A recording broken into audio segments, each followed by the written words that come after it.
Nasa Egypt na po tayo. Hi, Egypt. I'm heading to my hotel.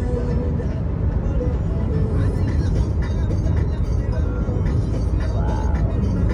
Ang ganda rin pala dito.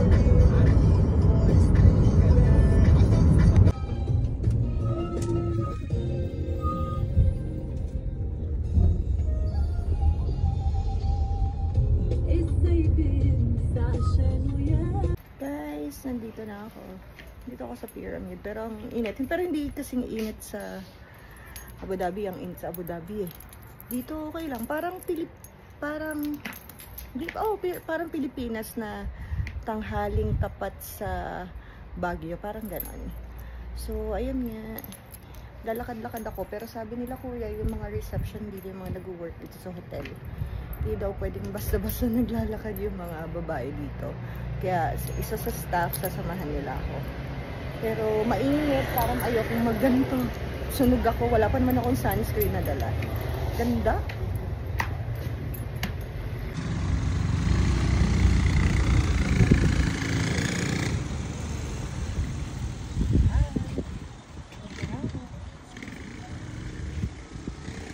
Yung pyramid. Ganda. Tapos kita ko rin dito yung Sphinx. Ngayon, start ako ng vlog. So, yung intro ko nakalimutan ko na. Parang, hi guys! Welcome to my channel. It's me, Porky. Parang gano'n na tayo.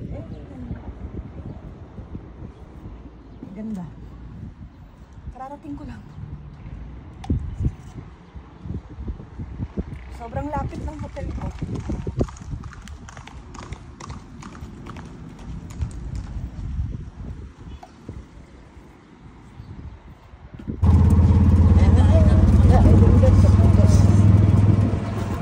Is it allowed to wear shorts here? Shorts, yeah? Like this? Because children, so a lot of yes. Another